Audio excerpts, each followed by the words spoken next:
We the ones who gotta delegate. Get that money in the power. Never be fake. Stick to cosign for 3. What did he say? Create jobs. Support our own. Educate the same and buy back your home. Got 3 degrees. Triple 10. 3 PhDs. Now we on the CNN. DBTV. Let's talk about negligence. Ignorance is bliss, but we can turn it to intelligence. Believe none of what you hear. Half of what you see. Let's break it down here on Dr. Boy's TV. Here we are. Hey, what's going on, guys? I am, when I say I'm going to be quick, I really mean it this time. I had to share this thought with you, and it had to do with a message that a brother sent me today in my Facebook inbox. And it has to, he was sending me something about the racial wealth gap. And I want to give him a shout out, actually, because this really got me thinking about something that I've always known. His name is Clausel Mathis. This brother sent me over a stat that many of us are familiar with. It has to do with the racial wealth gap. A lot of us talk about the racial wealth gap and how to close it. A lot of people believe that it is impossible to close. You've seen articles written where they say it would take 250 years for the gap to close. Those articles, unfortunately, are written by people who don't know how to build wealth. They're also written by people who are making the false assumption that the wealth gap will close whenever white people decide that it's going to happen. So I'm not in that category. I believe that the gap will close when Black people decide it's going to happen. I believe that that it's important to learn how to build wealth. That's just what I believe. So here's what I want to dig into. Before I get started, do me a favor, hit the thumbs up button, hit the share button, hit the subscribe button.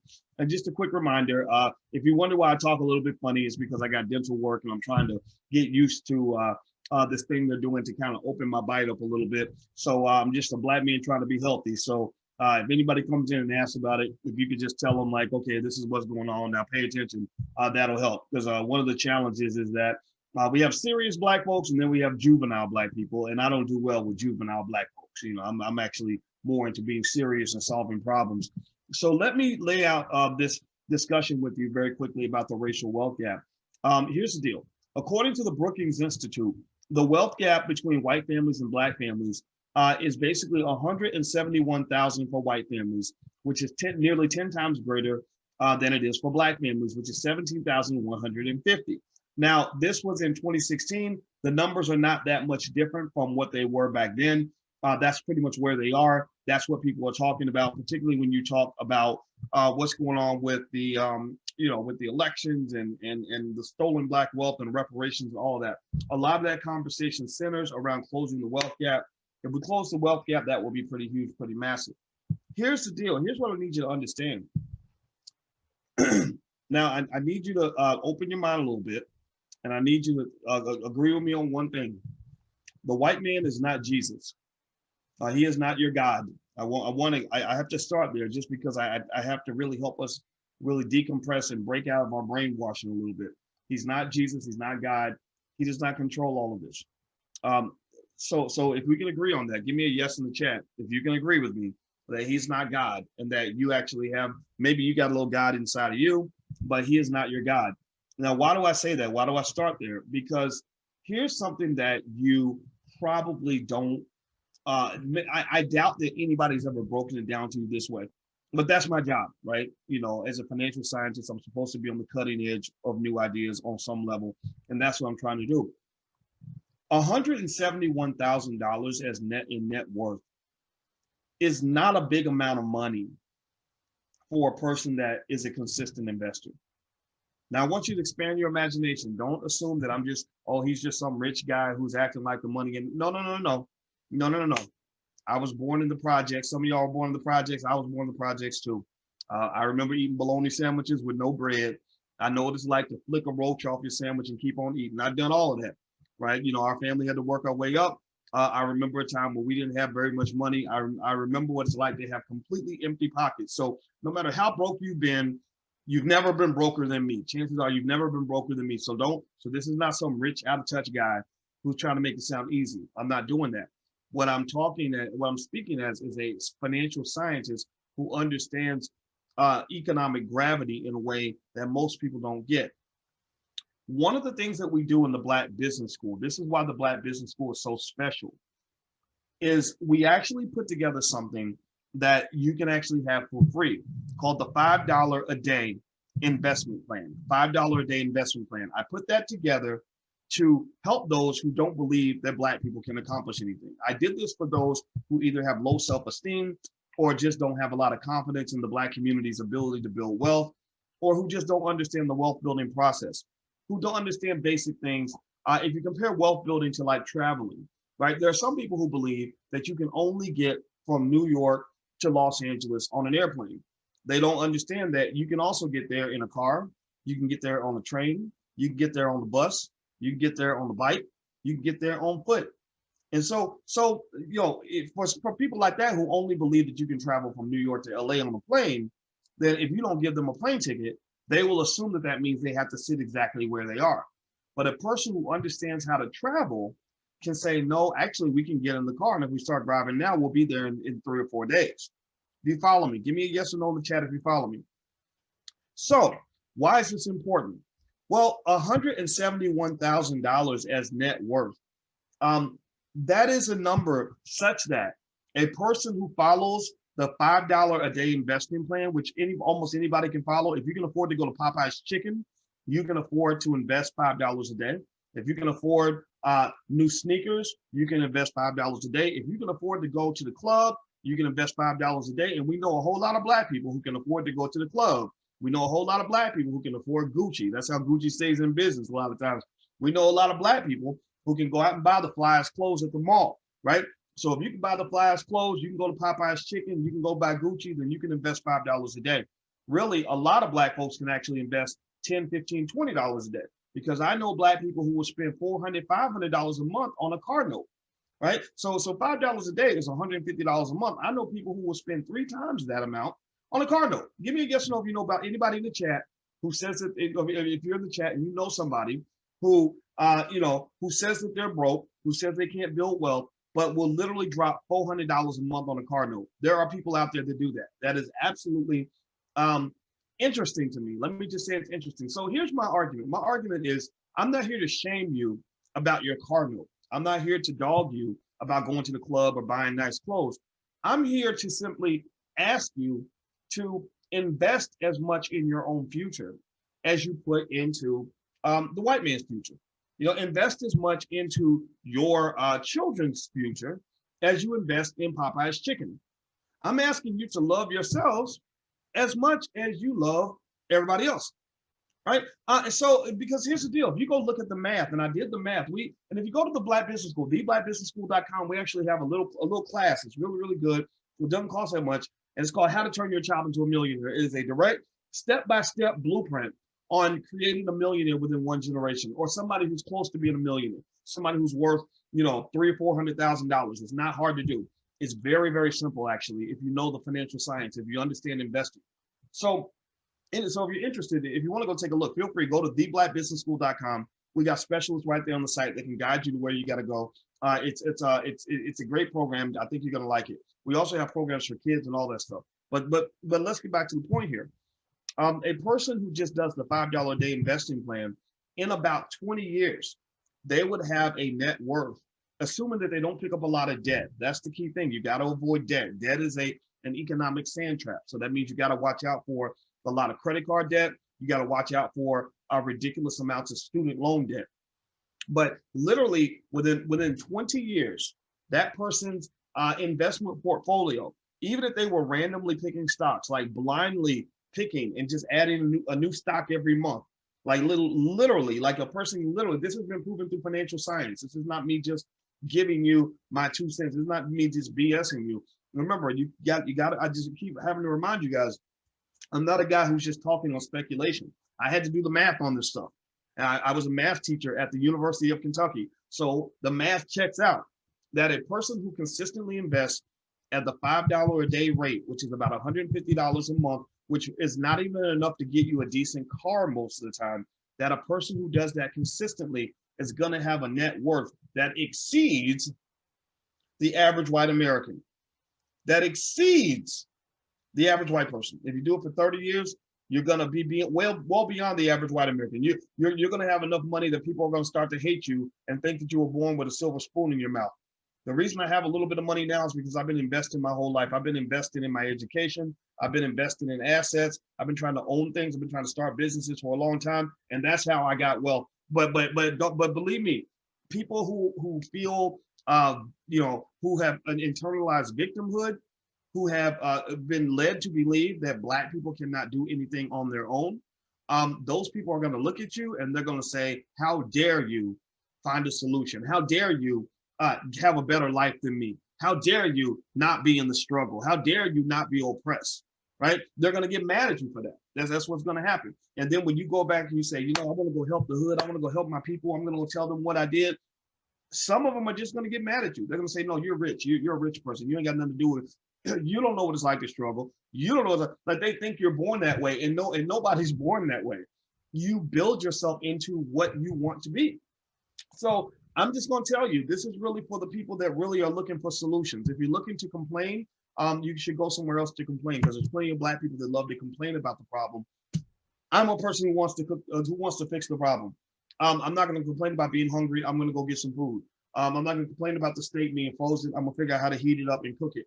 So the $5 a day plan, I wish I could find the book. I give away the ebook for free. If you go to theblackbusinessschool.com, you can also ask them, just say, "Hey, there's this $5 a day book. Can I get it for free?" Also, there's that program on how to turn your child into a millionaire, or the Black Business School for Children, whatever it is you want to do. But either way, what I'm saying is that this wealth gap can be closed very easily. It can be closed individually. It can be closed as a family. Like, you can literally make a pledge right now that nobody in your family is going to have a wealth level that is lower than the average white family. Like 171,000. Now pay attention now. This is average white family net worth. Family. If you do what I tell you, you can do that. Every person in your family within 20 years can have more wealth than the average white family. So that means if you got 5 members of your family and all of you are worth $200,000 a piece, that's $1 million worth of net worth. The average white family is at 171. So you can close the wealth gap very easily on your own. You can close the wealth gap very easily as a family. And if I was able to, I can't do this. I don't have the power to do this. I wish I had a big platform like my friend Ice Cube. He has millions of people watching. I wish I had millions of people that would listen to this, but I don't have that. I have a few 100,000.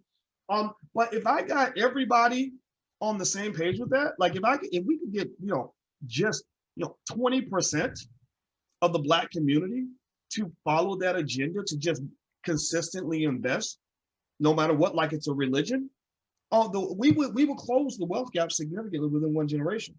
And actually, a lot of Black people would actually be beyond where white people are.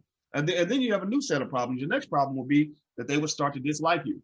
Similar to what sometimes the Jewish community, because they teach wealth so much, they end up accumulating all the resources, and then people get mad at them because they're rich. They're like, "Oh, they own all the buildings, they own all the property, they own all the assets, they own all the businesses." Right? Well, that's a mindset.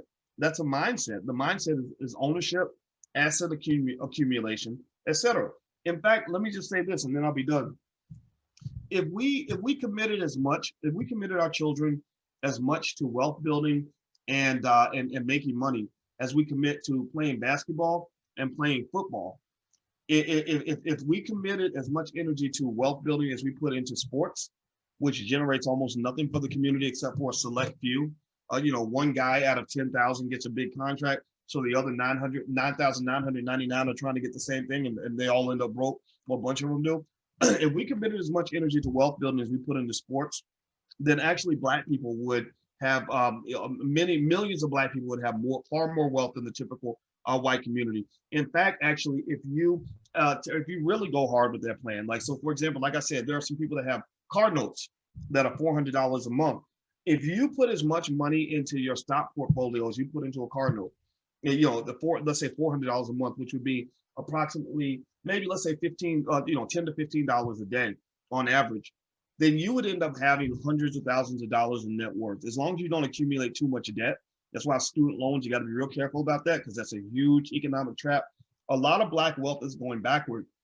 I've analyzed this, and I've said it before, and I'm gonna say it again.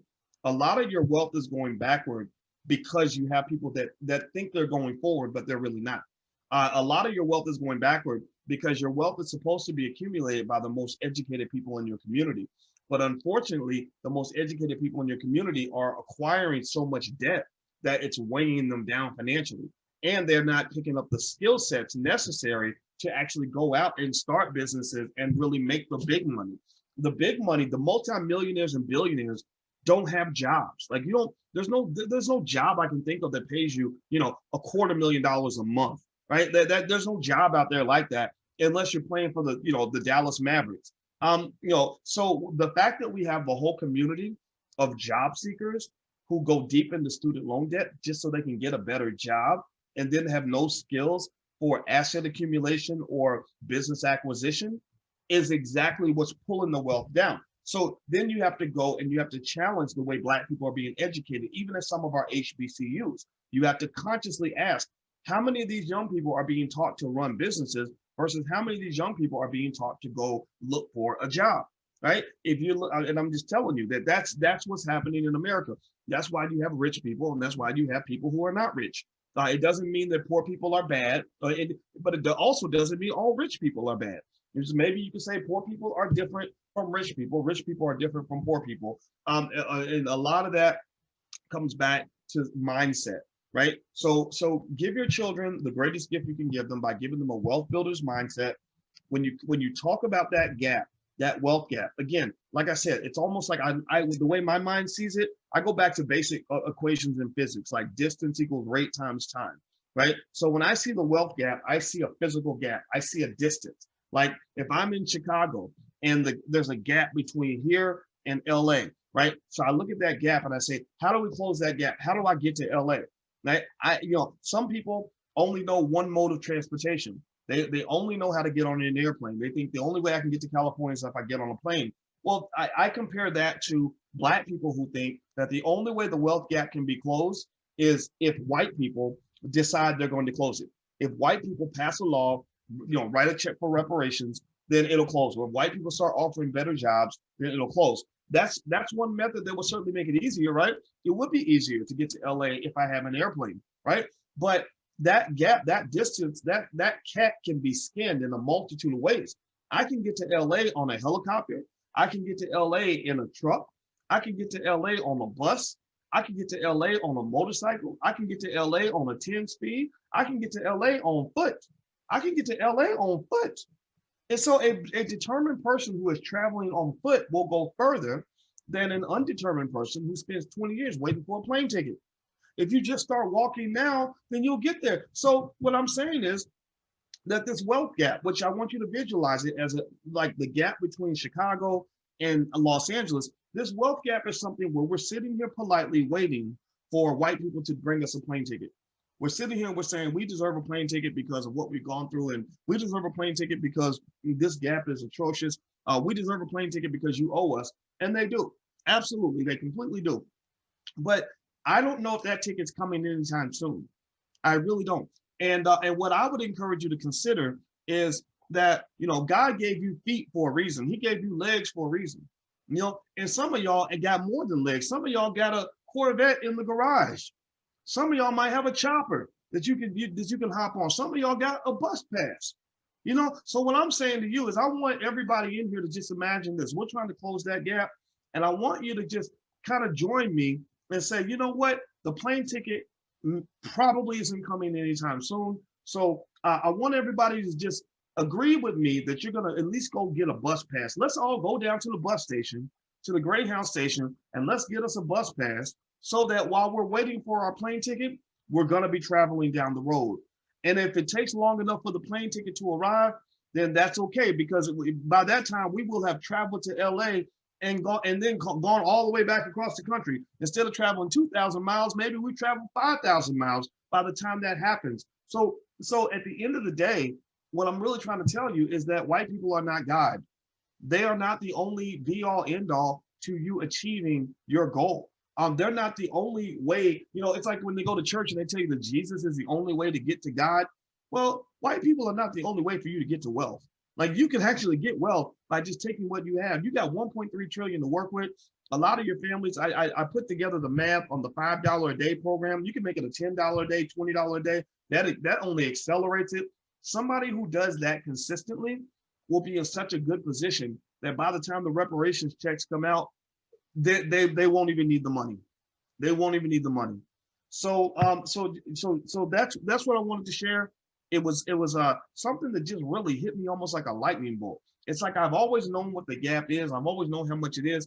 And I said, maybe I could just make a quick appeal and help people understand that the distance between 171,000 and 17K it's not that big if you have a whole generation to make up the distance.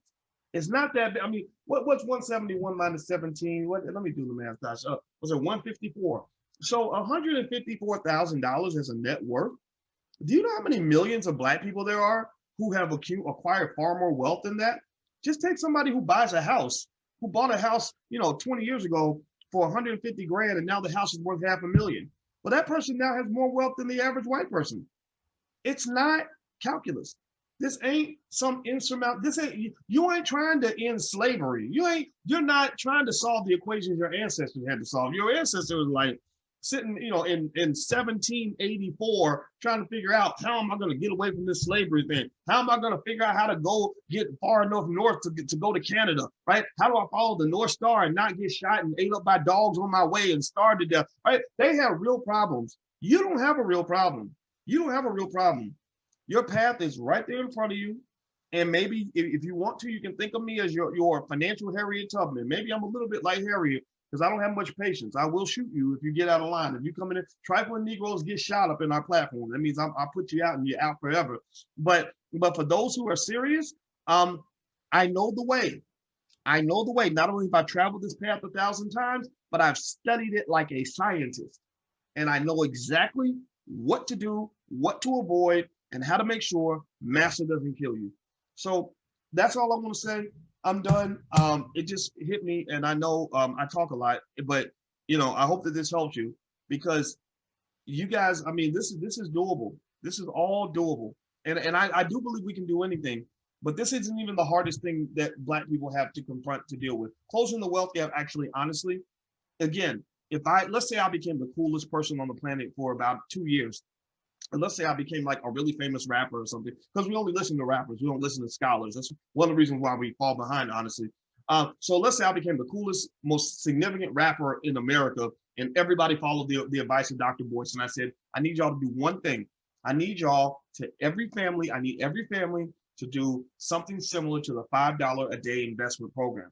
And let's say that everybody did it. Let's say every family that can afford Popeye's chicken put the same amount of money. After they bought their chicken, they would go buy their shares of stock, and everybody did the same thing.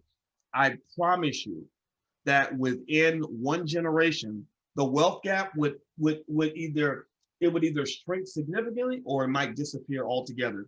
Because the other thing that you forget, because I'm going to definitely save the life. The other thing you forget, as you put white people on this magical pedestal like they can do nothing wrong, is that white people are not perfect either with their money. They're not perfect with their resources. There are lots of millions of white families that that inherit money and lose all their money within a generation, because they have some of the same ridiculous consumer habits that a lot of us do. So stop thinking white people are perfect and wonderful and they have it all together, because they really don't. They really don't. So if you come in and you're smarter and you're sharper and you know where the money is, and your kids kind of know how to acquire resources and acquire property, they can go in and clean up. They can clean up, just like the Chinese. The Chinese are cleaning up in the United States because they have a wealth strategy that allows them to benefit significantly from American economic extravagance, right? Like, Americans are just bad with money, just generally speaking. I'll say that, I'm gonna tell a story, then I'm gonna be done. I did a research stint in 2006 with the Center for European Economic Research. When I was at Syracuse, I did a summer there where I was writing research papers in Europe with these Germans. And when I was working in my office, and one of my colleagues came in and he asked me, he said, "What is wrong?" He said, what is wrong with you Americans?" And I was like, "I don't know. What's wrong with you?" Like, I didn't know what he was talking about. And he said, "I was looking at the data, and in Germany, we make less money than you do. We pay more in taxes than you do. but we save 5 times more than you do. And he wasn't talking about Black people. He was talking about Americans. And that was when it hit me. I said, my God, like Americans, we are really bad with money. We don't save the way we should. We overspend. Corporations, it all comes from how you're educated. You're poorly educated. The public school system is crap. And then on top of that, you're sort of, they put a credit card in your mouth and then you just spend that sucker all day because that's what you think you're supposed to do. And next thing you know, you're in these horrible financial straits and you don't know exactly how you got there. Just know that that's not the only way. There are other countries where they have a completely different view on their finances than we have in the United States. So I encourage you, just get off the grid, get off the nonsense grid, be smarter, think about your family. And when it comes to your family, you can close that wealth gap like that. Some of y'all are probably already there. Some of you already have over $200,000 in net worth or whatever. Those of you who are not there yet, just take my word for it. Be a consistent investor. Never waste more than you invest, right? So if you're dropping if you're making it rain over here in the left hand, just make sure you're investing with the right hand. It's okay to make it rain. It's okay to enjoy your money. It's okay to buy Jordans or a new car, whatever that you want to get. I'm not going to judge that. In fact, I think you should enjoy your life. You should enjoy your money. The problem is when you don't handle your business first. Just handle your business. It should be as serious. Investing should be as serious to you as tithing is to a Christian that goes to church. They tell you every week 10%, to the Lord or 10% to the pastor or whatever it is. Well, you should be tithing to yourself. So maybe that would be a good way to go. Just say, I'm going to tithe to my future.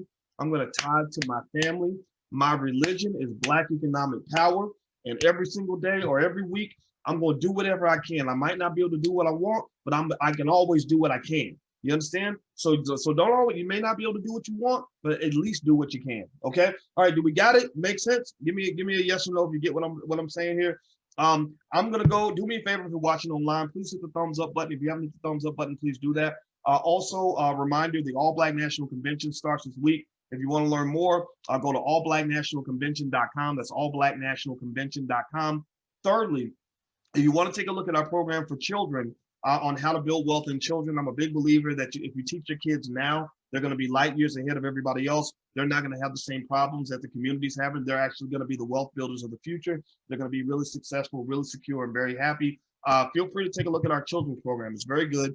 It's blackmillionairesoftomorrow.com. That's blackmillionairesoftomorrow.com. And they can get a little certificate they can put on their wall, almost like a college degree. And they get to say they graduated from the Black Business School, which is really, really beneficial for their self-esteem. So anyway, guys, I'm out of here. Thank you for bearing with me as I talk funny because I'm trying to get used to what they're doing in my mouth. They're literally stretching out my mouth. That's why I end up talking kind of weird. But just know in about maybe 6 weeks or so, I have a smile like Denzel Washington. So maybe it'll be all worth it. So take care, guys. Love you and have a great day. I'll see you soon. Bye-bye.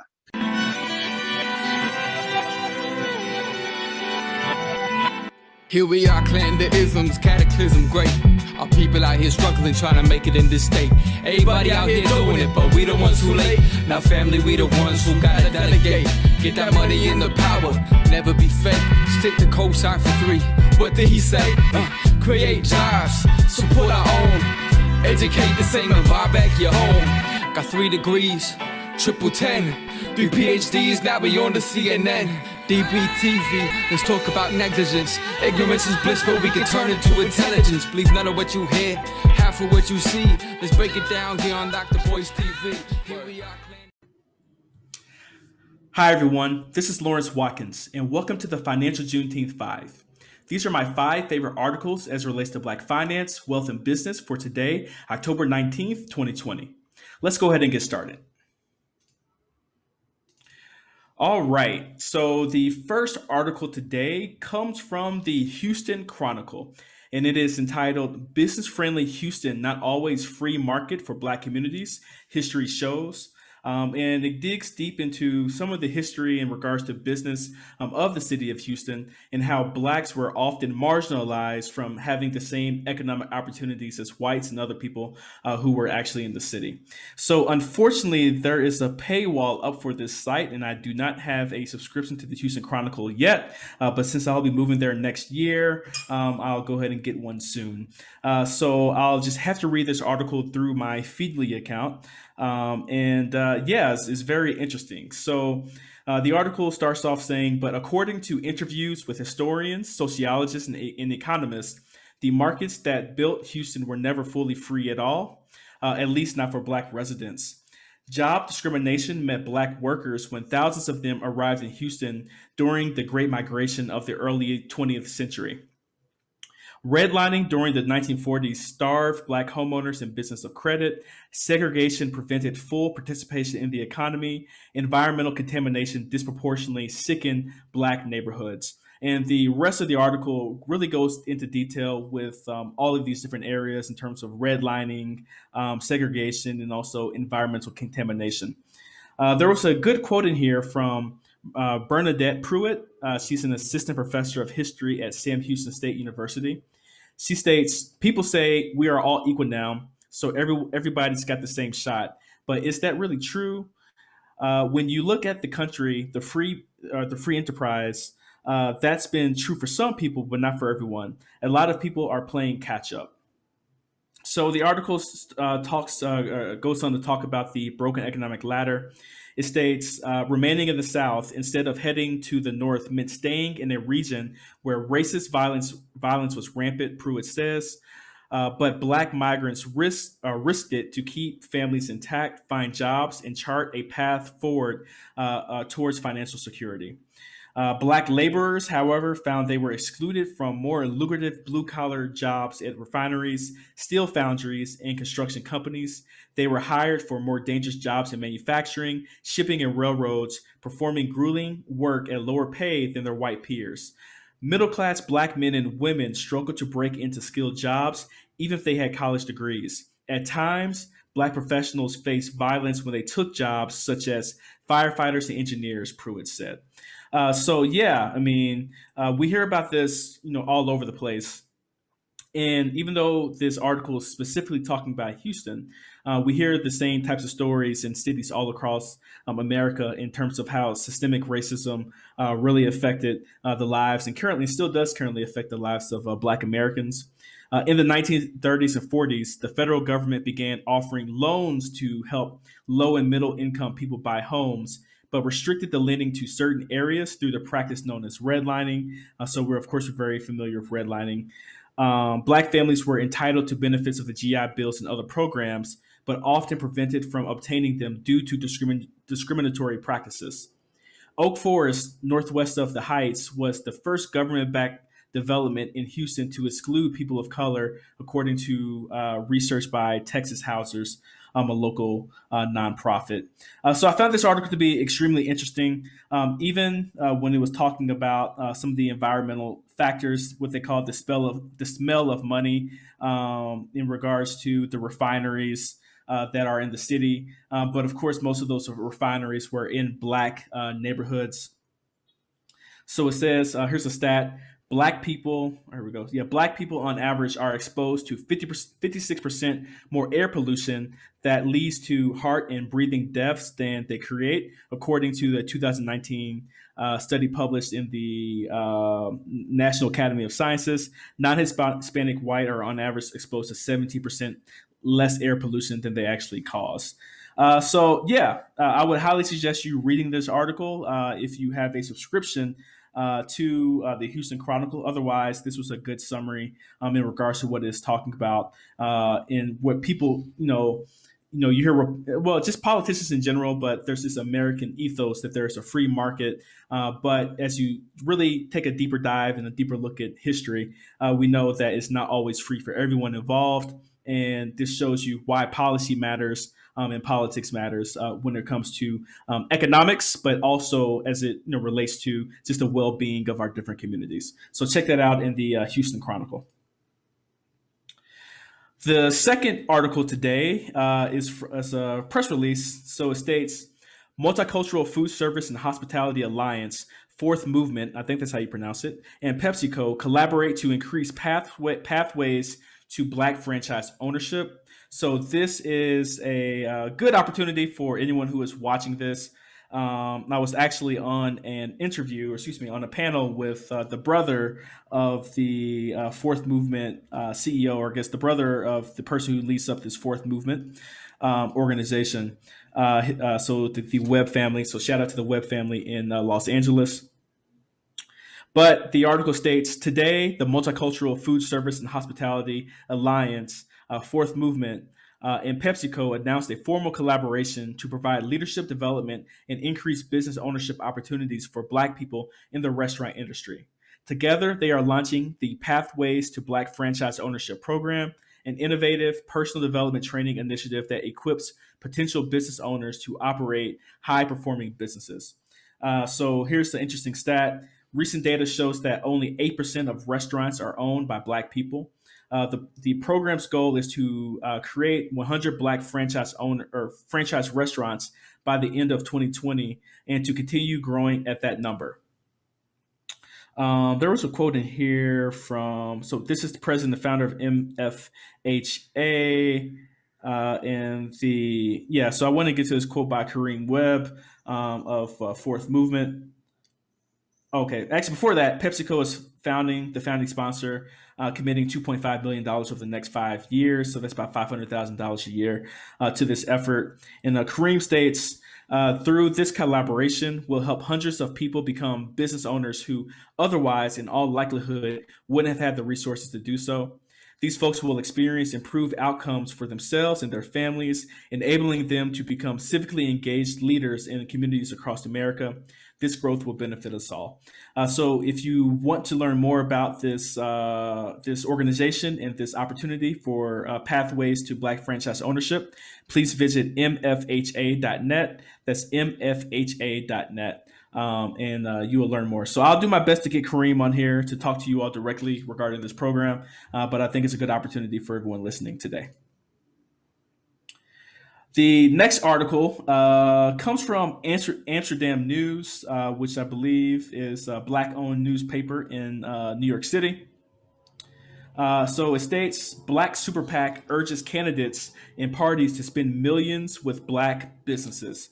So I believe this is a Republican Super PAC that is leading this initiative.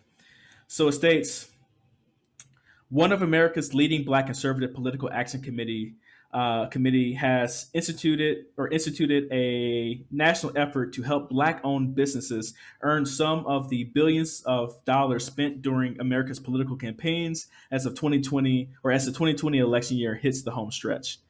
Black PAC, a federally registered super PAC, is spearheading an initiative urging all candidates, political parties, political action committees, and donors to take the Art Fletcher pledge to commit to spending 10% of their funding, revenues, or both with Black-owned and or businesses and financial institutions. So the Black PAC chairman is a guy by the name of George Farrell. George stated, any candidate, Democrat, Republican, or independent, that cannot execute the ability to spend 10% of campaign funds with Black businesses cannot be trusted to operate honestly as an elected government official and should not earn our votes. So that's a very strong statement. I think it's a true statement as well. The plan required federal. Oh, okay, yeah. This is actually a little history about the guy or the man that the plan is named after the Art Fletcher. So his name is Art Fletcher. He was the former Assistant Secretary of the U.S. Department of Labor in the Nixon administration. Fletcher was a Black Republican and a lifelong civil rights activist, referred to himself as the father of affirmative action enforcement for his work with the 1969 Philadelphia Plan. So I did not know very much about this plan. I knew about, I guess, as it relates to Nixon and what we see as affirmative action right now, how it was really structured under that Republican president as a way to push back against all of the civil unrest of the 1960s. The plan required federal government contractors in Philadelphia's construction trades to set goals and timetables for hiring minority workers. It gave the business autonomy on how to increase minority employment. However, if the goals were not reached, the contracts would be terminated by the federal government. So I did not know much about in regards to Art Fletcher and his conservative plan back then. But if you want to know more about what they're doing with the Black PAC, I think you can visit blackpack.gop to actually learn more and actually sign the pledge if this is something up your alley. The next article comes from Skift. So Skift is a major news player in the travel industry. And the title of the article is Black History and Cultural Attractions Still Looking for Corporate Donors to Match All the Black Lives Matter Rhetoric. Yeah, basically, of course, just like everything else, now nearly 5 months after the killing of George Floyd, Black history and cultural institutions in the United States that draw tourists from all over the globe say the support from donations has been anything but consistent. And this is a quote by Bridget Jones. She's the curator of social history at Tennessee State Museum. She says one of the biggest issues we see right now is the misinformation and miseducation of non-minority populations. When you look at our erasure from history, from the literary movement, the classical music movement, and then you add physical erasure with what you see from the police, what you see is America's true relationship with Black Americans, and it's that of a stepchild. So basically, you have a lot of people in the arts talking about how they're not, people or these organizations and corporations have continually talked about Black Lives Matter, that type of thing, but many haven't put their pocketbooks where their collective mouth is. So there's a quote in here a little later from Black American West Museum chairperson Daphne Rice Allen. She's kind of being a little bit of a, I'm not gonna say apologist, but yeah, just trying to think through some of the reasons why corporations aren't as committed as their words were talking. She stated, corporations are probably trying to deal with their own BLM internal issues. So the art industry, just like the tourism industry, is probably going to have to support itself in terms of social justice. So yeah, this is a interesting article. There's a quote that ended the article that says a 2018 Mandela research study claims that African Americans contribute a whopping $63 billion to the American travel and tourism economy and are more likely to travel to a location connected to their heritage. All right, so check this out on skiff.com. Of course, the link is in the description for this article as well. The last article comes from Nebraska's PBS and NPR stations. So I have no idea how I found this article, but I'm glad I did. And I think it's a good way to tie in today's discussions in terms of the articles, especially as it relates to the first one we discussed today about Houston and its lack of free market. So this says, why are there so few Black farmers in the Midwest?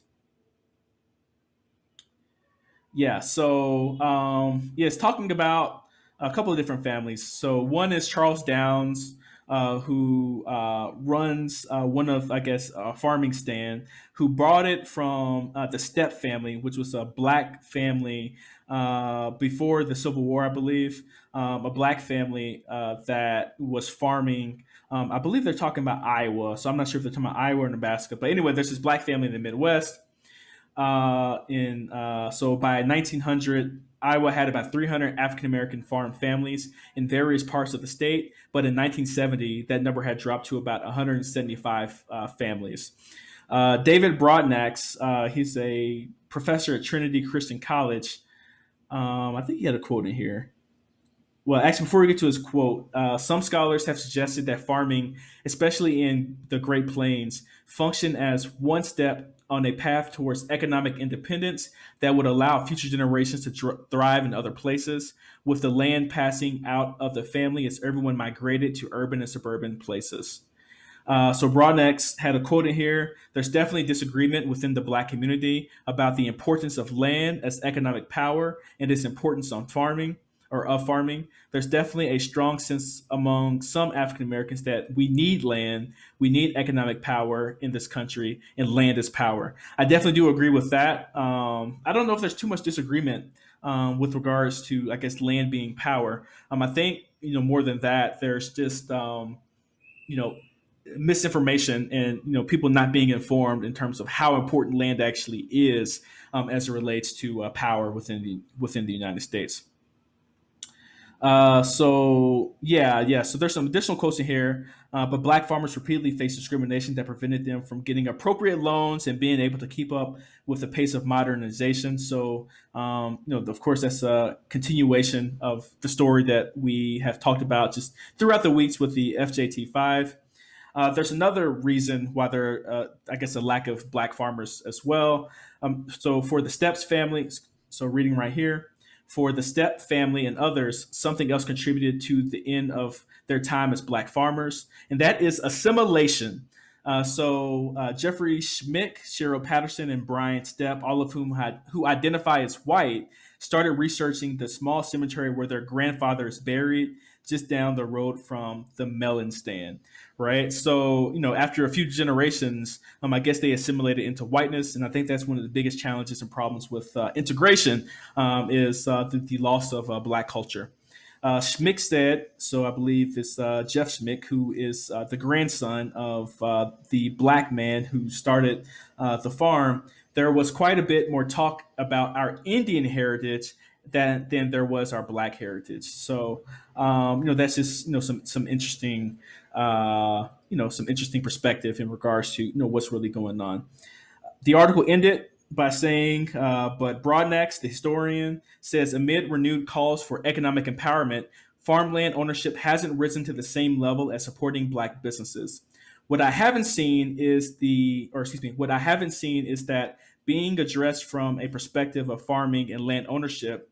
So what I haven't seen is that being addressed, from a perspective of farming and black ownership. So nobody's really talking about, renewed calls for economic empowerment, farmland ownership in terms of, supporting black, businesses.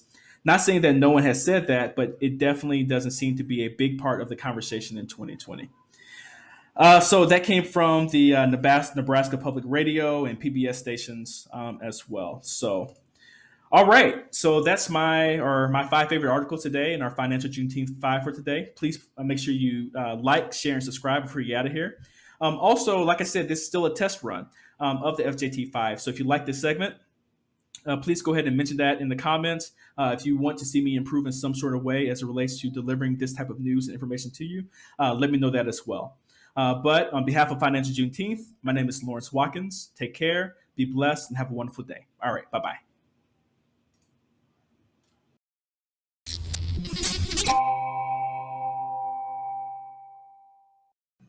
Hi, everyone. This is Lawrence Watkins, and welcome to the Financial Juneteenth 5.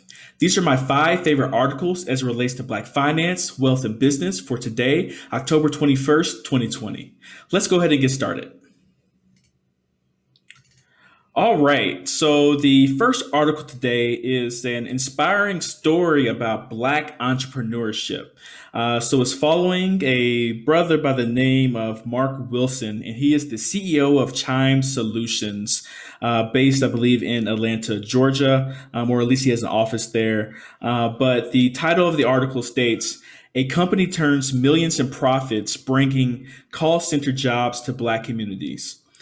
So in the subtitle is, "There is so much talent that gets left behind," says Chime Solutions CEO Mark Wilson. So their strategy is to bring the jobs to the people. And I really love reading this story because A, it's just good news, and B, it shows the value of entrepreneurship to the Black community. The article started talking about a woman by the name of Taylor Pride. She was, talking through, she's a mother of 4, she's 26 years old, and really felt like she didn't have any future. But she eventually came across Chime Solutions and was hired and became a great employee at the Redbird Mall. Now it's called the Southwest Center Mall, I believe in Atlanta, Georgia. And this company employs 500 residents from the community at this particular call center.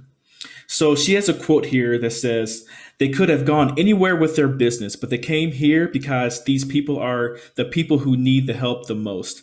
Pride, who was hired by the company, is one of several that crystallized the ideals of Chime Solutions, a Black-owned company that provides outsourcing services for small businesses as well as some Fortune 500 companies. All right, there's a picture of Taylor. So it talks about CEO Mark Wilson. He has a quote in here that states, "Our primary focus is to address the issue of economic mobility, creating opportunities in under-resourced communities. To achieve that, Wilson set a goal of creating 10,000 jobs across 10 cities, in all communities with a significant Black population." There was a good stat in here that says Chime employs 1,500 people there. I believe that's in Atlanta, Georgia, and overwhelmingly number of them are Black, and most from Clayton County, where the company had been expected to generate about $87 million in sales per year in 2016. And I believe a lot of this was sourced from the Atlanta Journal-Constitution. He actually started the business or runs the business with his wife, Shelly Wilson, who is a microbiologist by trade, but now he is the COO of the company. The couple started a customer service and outsourcing business called RYLA Teleservices out of the basement of their home and eventually sold the business in 2010 for a reported $70 million. With Chime, their goal is to bring jobs back to Black communities. So here it talks about let's see, Dallas and Charlotte, North Carolina. So the model is the same in Dallas and Charlotte, where Wilson recently employed 250 workers in an underserved community with plans for more hires. Next up are Baltimore and Detroit, he said. 5 other cities will be added over time with a goal of 1,000 jobs created per city for those living in underserved communities. Wilson also has another quote in here. He states, there is a lot to what we're trying to accomplish. We're doing business as a Black-owned company, creating jobs for Blacks, using the multiplier effect, meaning for every job you create, another is created. And it is money spent in the community. So shout out to Mark Wilson. I also wanted to share a story of Mason Parker, who was actually hired by Mr. Wilson and the Chime Solutions Company. And in here, he has a quote that I thought was just indicative of the type of impact that entrepreneurship can have in our community.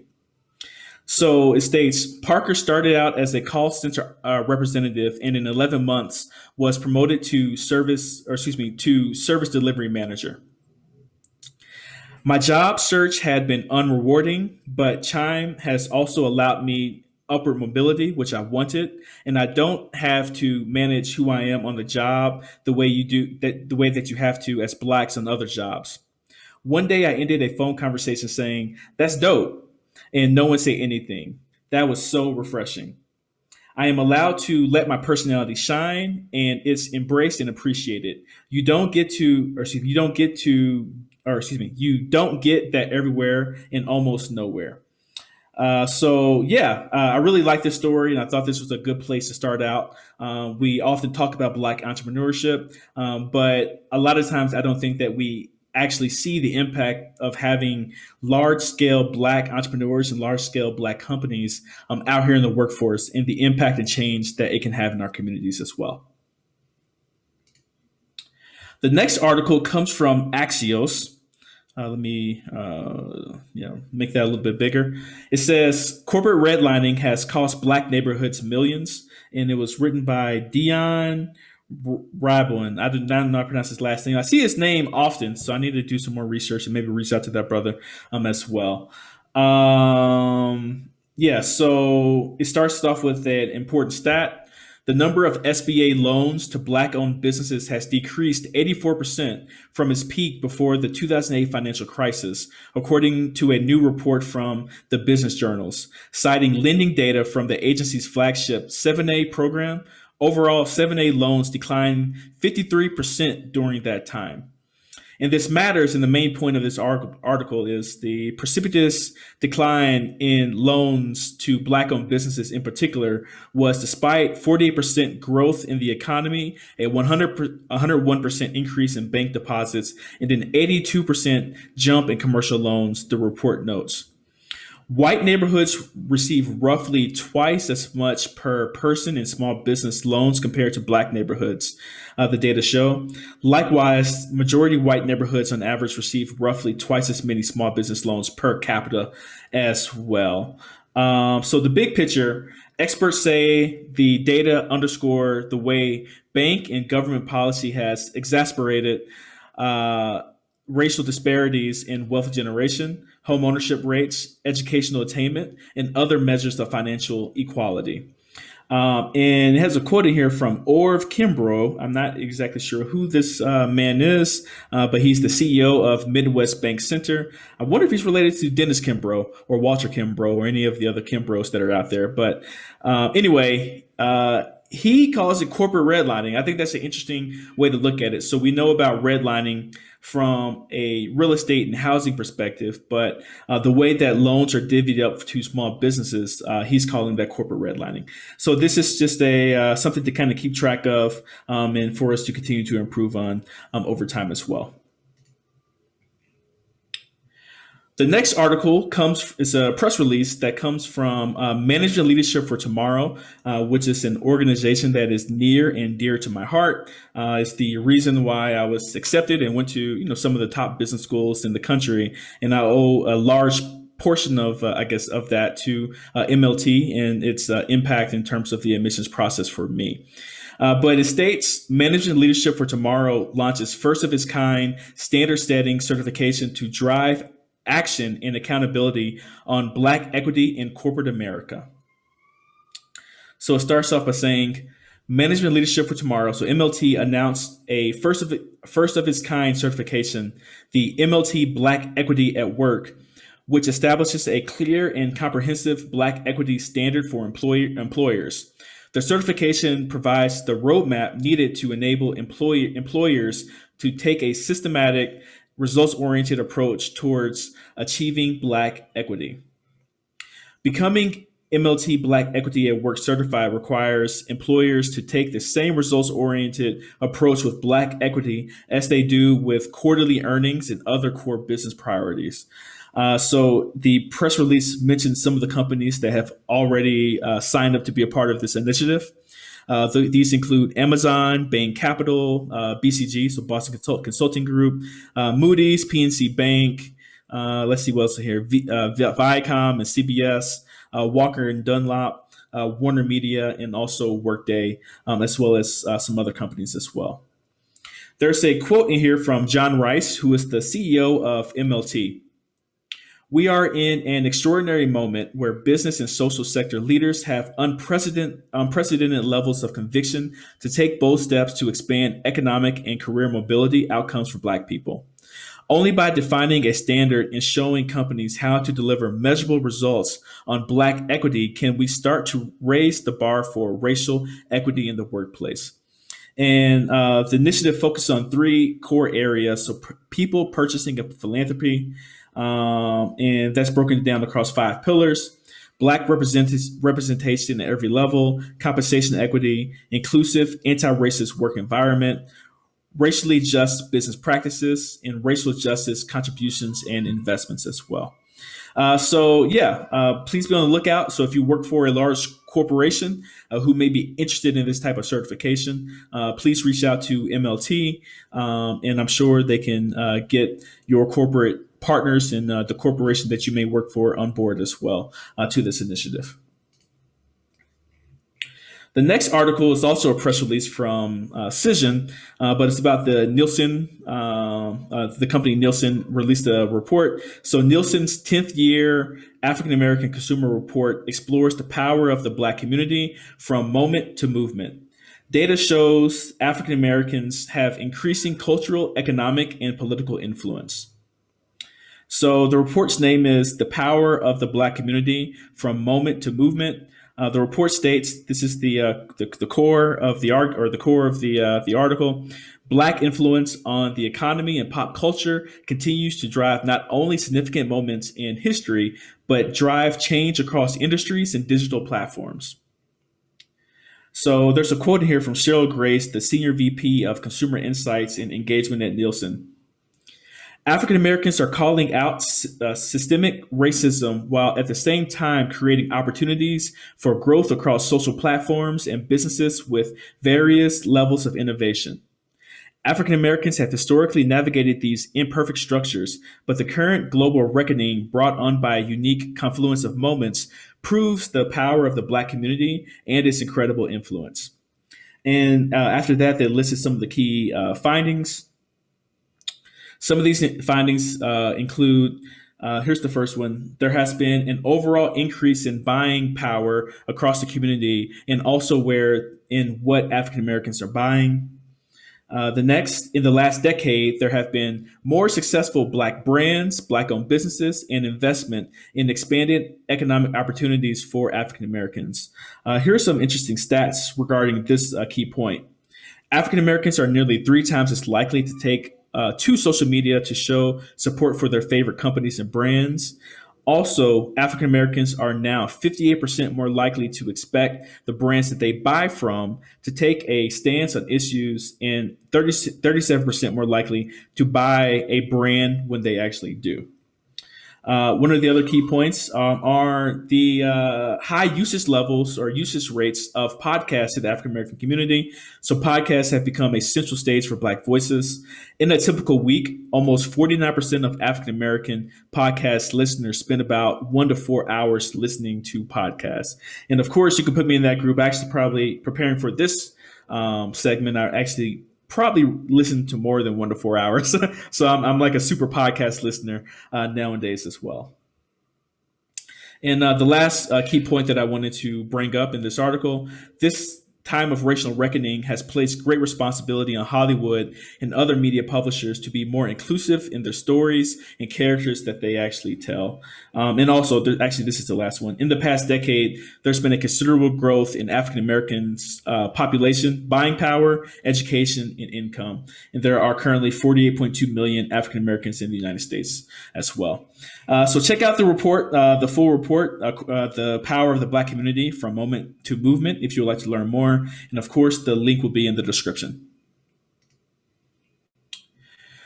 The last article today comes from, hopefully they didn't lose my notes. Nope. Okay, great. The last article today comes from Fast Company. It states, the 100K pledge is tracking the progress of corporate commitments to Black economic justice. So this was, so 100K pledge is another type of thing that corporations are doing.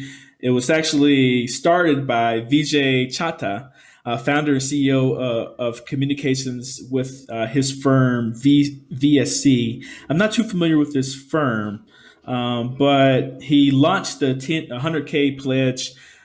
He launched the 100K pledge, a platform to both inspire more people to commit to helping the Black community's economic empowerment and a way to track such commitments from both individuals and corporations. He has a quote that states, it's a 2-pillar approach. One is to get more professionals to commit to something, even if it's relatively small. And the second is to track bigger organizations so we can hold them accountable. So we actually see this quite a bit. I'm noticing a lot of individuals that are outside of the Black community trying to do something using their skill sets to really help the problem of racial inequities and strive for racial justice, especially within corporate America. And I want to know what you all think about that. Do you think this is overall a good thing to have more allies in this type of way? Or do you think that, I guess, Black people should really be trying to go at this alone and shape and structure the conversation? So let me know in the comments what you think about that, because on this channel and other places that I've seen, I see a mixed reaction when I bring up something like that as well. But anyway, back to the article. The 100K pledge was a way to get more people, besides only CEOs and billionaires, on board with creating change. The 100K pledge website lets people commit to dedicating at least $100,000 to Black economic empowerment over 10 years, either by creating hiring opportunities for Black talent, investing in Black-owned businesses and venture funds, or by directly donating to scholarships, organizations working on advancing economic opportunity in Black-owned businesses and entrepreneurs as well. He states, I call it social justice for the LinkedIn demographic. So Shata, that's what he said. It's the group of people that are professionals that want to make change and are not necessarily always feeling like part of the change happening at the corporate level. I'll skip this last quote. But if you would like to know more, I'm not exactly sure if it mentions the website for the 100K pledge. Here we go. It looks like there's a form right here. So the website is the 100kpledge.com. And in the article, there's a form if you have your organization or individuals who actually want to take a pledge. Oh, actually, I will go back and read this because I think this is important to note regarding this particular article is that this organization, is that it's leaning more towards individual action instead of corporate action. So it's looking to make it easy for individuals to make pledges and make promises and take action as it relates to Black economic advancement. So the last part of this paragraph states, when a company makes a promise, management might change or someone might get a new job, and that doesn't help them make an individual difference. There needs to be some way for individuals to do important things with the power they have as professionals rather than always tied to the corporation. All right, so maybe I'll try to get Mr. Chata on the Black Financial Channel or the Financial Juneteenth channel to talk a little bit more about what he's actually doing. But that's it for today. So those are my top 5 stories as it relates to Black finance, wealth, and business in the Financial Juneteenth 5. Please let me know what you thought about today's stories and let me know what you think about the segment in general. Before you get out of here, make sure that you press the thumbs up button. Also, make sure that you share and subscribe to the Financial Juneteenth channel to get more news like the news that I'm delivering in this daily segment as well. So on behalf of the Black Financial Channel, my name is Lawrence Watkins. Take care, be blessed, and have a wonderful day. All right, bye-bye.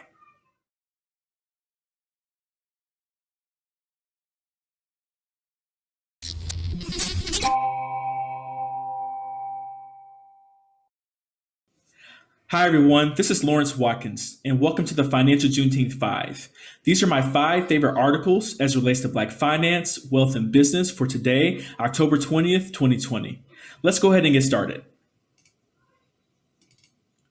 So the first article today comes from Black Enterprise.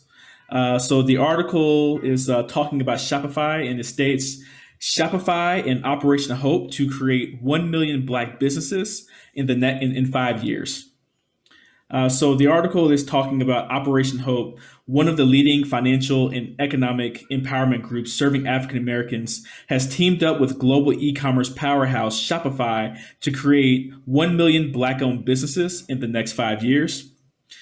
So it states, John Hope Bryant, the organization's president and CEO, announced today the Hope 1 Million New Black Business and New Black Entrepreneurship Initiative, so 1MBBB, I think it's called for short, and its goal to develop multitudes of new Black-owned firms throughout the nation in the U.S. by the year 2030.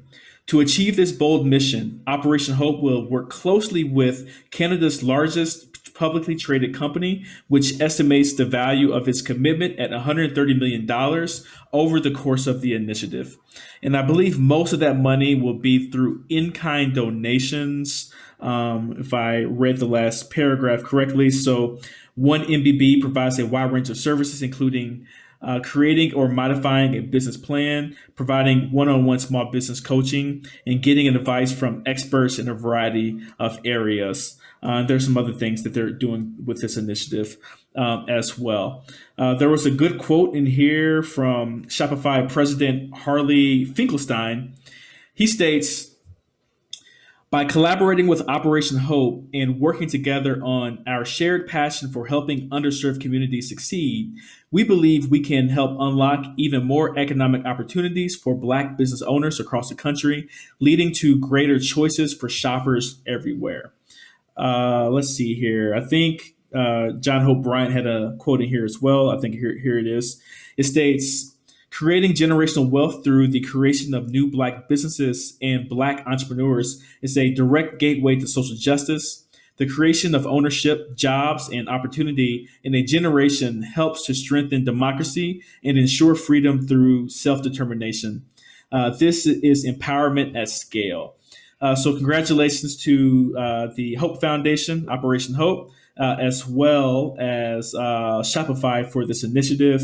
Later on in the article, somewhere, here we go. At the bottom of the article, they give a link where you can go to find out more about this initiative. It's just www.hope1mbb.com. That's hope, the number one, mbb.com to learn more. The next article comes from Impact Alpha, and this is a site I believe is popular, but I haven't really looked at in the past. But looking at it and reading some of their content, I think it's one of my future sources for articles moving forward. So the title of this article is How Corporations Can Make Good on Their Racial Equity Pledges. And it's written by, I believe, this man, Bill Bynum, who is the CEO of Hope Credit Union. I can't remember what state he's in. I want to say like Mississippi or something like that.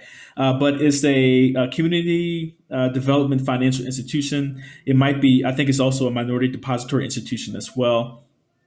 But he's talking about how his bank and the model of certain organizations and companies like Netflix and Goldman Sachs are creating the model in regards to dispersing income in financial investments to Black communities nationwide. So it starts off talking about how both of these companies bet big on Black-controlled financial institutions, one of his, being one of those institutions. So this was an interesting stat from Bill. So it states, Black firms are twice as likely to apply for financing at credit unions and 3 times more likely to seek financing at CDFIs than their white counterparts, a 2019 Federal Reserve survey found. Black banks originate a substantially higher proportion of mortgages and small business loans to Black borrowers than non-minority banks, according to the FDIC as well. Later on in the article, he says, yet despite their demonstrated ability to deploy capital successfully in often overlooked places, Black-controlled financial institutions grapple with capital challenges similar to the communities that they actually serve. From 2001 to 2018, the number of Black-owned financial institutions declined by more than half, leaving just 21 Black-owned banks in the United States, reported by CNBC. Not one manages over $1 billion, even though a recent merger between Broadway Financial and City First Bank could likely change that. Likewise, white-led CDFIs are more than twice the size as Black-led CDFIs. So he goes on to talk about how these deposits, like by companies like Netflix and Goldman Sachs, have been transformational for their communities. He gives an example of a city, a small town in rural Mississippi. He states the significance of these deposits in places like Itabena, a rural town in the Mississippi Delta where Hope is the town's only financial institution, cannot be overstated. Here, the total deposit base is roughly $1.2 million, hardly enough to meet the small business, mortgage, and consumer loan demands of its residents. Just 5 fully insured deposits of $250,000 would exceed the total available deposits in communities like Itabena, importing life-changing capital into a place where institutional barriers continue to impede the ability of Black residents to build wealth. And he goes on to talk about some COVID relief as well. He given another stat: the Wall Street Bank. Let me see, what bank are these talking about? I think Goldman Sachs. There we go. So the Wall Street Bank extended a $85 million credit facility as well as grant funding to Hope, enabling Hope to make over 3,000 PPP loans totaling $85 million from April through August. For context, during normal times, Hope makes roughly 50 business loans in the entire year. I think this is a good symbiotic relationship, or a good relationship between some of the big banks that are on Wall Street and the CDFIs that are in existence.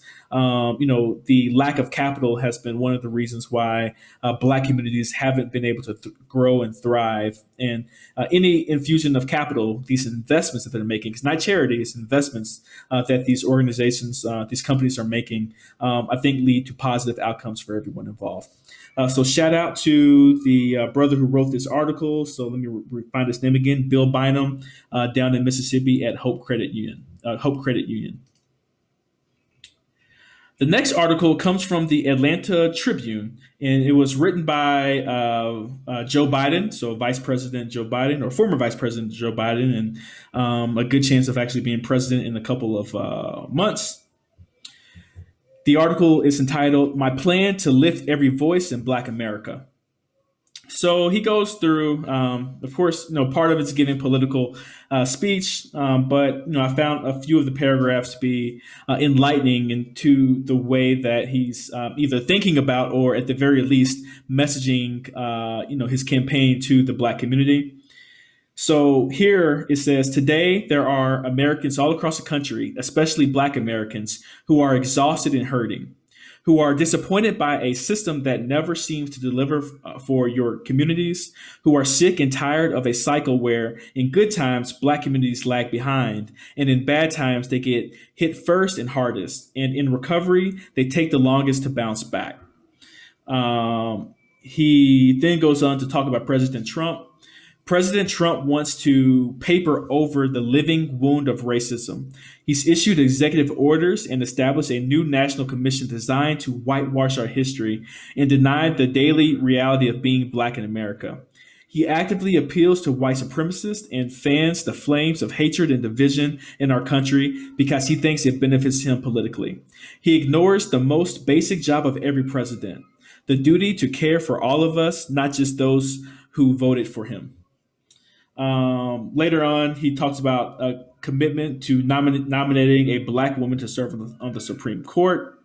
In addition to that, Black wealth for families of color and passing it down. That's something he's talking through. Closing the racial wealth gap is one of the most powerful ways we can build real equity in our society, and it's going to require a full court press. That's why my Lift Every Voice plan is a comprehensive agenda to take on the range of issues that drive inequality in Black America. And he talks about a few of these. So housing discrimination, like redlining, how families are judged in terms of who's creditworthy and who's not, and providing a $15,000 down payment tax credit to help millions of young Black families to buy their first home. So check this out on Atlanta Tribune. I would also check out both plans from President Trump and also from former Vice President Biden as well, if you want to learn more. And of course, check out our boys' plan at the Black Financial Channel and the Financial Juneteenth Cube in terms of his thoughts and recommendations as well. The next article is somewhat of a follow-up article on one of the press releases that I talked about yesterday.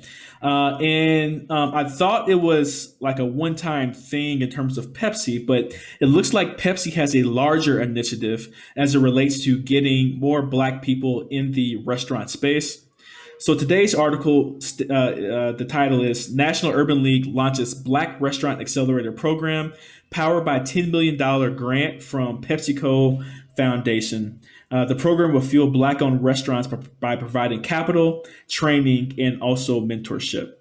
So they joined forces with the Black Restaurant Accelerator, which will boost approximately 500 Black-owned businesses over the next 5 years. The PepsiCo Foundation is providing $10 million in grants to fund the program, which will provide current and aspiring Black restaurateurs with access to capital, training, mentorship, as I mentioned before. There's a quote in here from Mark Morial, the president and CEO of the National Urban League. This is a game-changing program that will provide Black restaurateurs with access to business building resources tailored to meet their specific needs.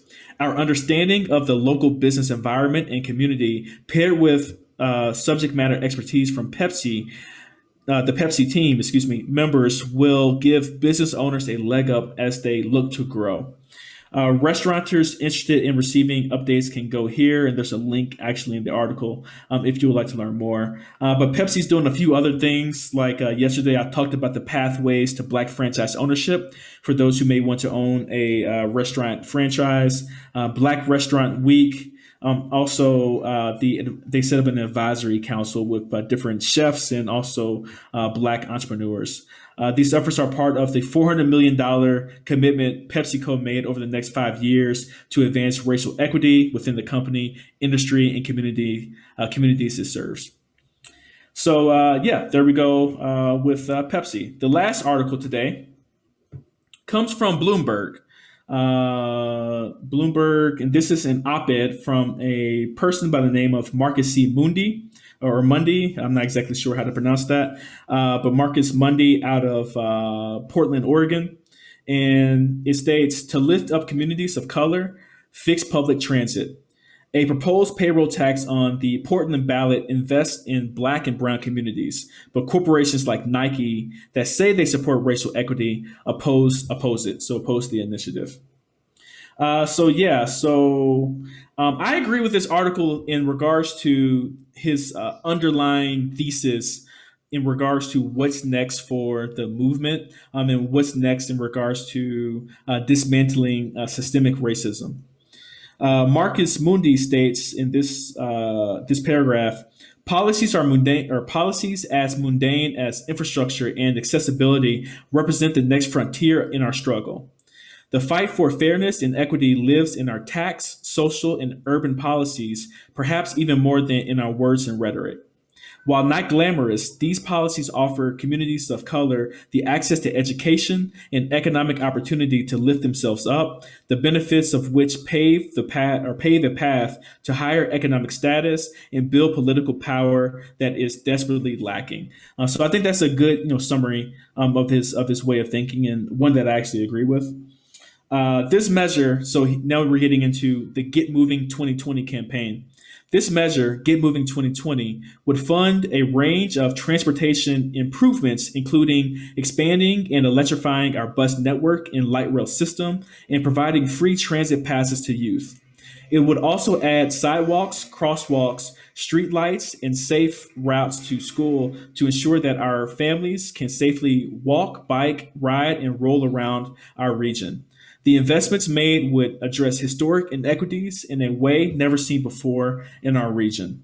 There's a stat here. So people of color are more likely to die from being killed by a car and more likely to be a transit dependent, even though they are also more likely to live far away from transit services. And you see this as gentrification happens. You'll notice in many major cities, gentrification is happening along transit routes as more people are moving back to the city. The richer you are, the more you have to pay to actually have an easier pathway to work, which has usually historically been in city centers. But he also talks about in this article that he's been getting opposition from companies like Nike, and I think the other one might have been TurboTax or something like that, or Intel, excuse me. Intel was the other business that was proposing it. So he says, let's be clear, this kind of careful, intentional investment we need now to make this a more equitable region. The money has to come from somewhere, and in this case, it would come from a modest 0.75% payroll tax on businesses that have more than 25 employees. Unfortunately, this measure faces unexpected opposition led by one of our own regional Fortune 500 companies, Nike. This is the same company that made a show of its stance against racism in recent ads that said, "Don't turn your back on racism," and featured Colin Kaepernick taking the knee. So Nike and other organizations aren't really in support of this measure because it increases, the amount of money they actually have to pay in taxes. And no matter how much Nike and others, talk about racial justice and racial inequities, and they would use it in marketing campaigns like with Colin Kaepernick, when it comes to hardcore numbers, that's something that you have to watch out for because at the end of the day, these are still businesses. Politicians are still politicians, and everyone is looking out for their interest when it's all said and done. But those are my 5 articles for today. Please, before you get out of here, make sure you like, share, subscribe to the Financial Juneteenth channel if you would like to receive more information like the information that I was sharing today. Also, let me know how I'm doing with the FJT5. Is this a segment that you would like for us to keep doing? And if not, let us know. If so, let us know as well. We'll be going for another 3 weeks. And if you all continue to like it, we'll push forward and make this a standard part of our rotation. So on behalf of the Financial Juneteenth channel, my name is Lawrence Watkins. Take care, be blessed, and have a wonderful day. All right, bye-bye.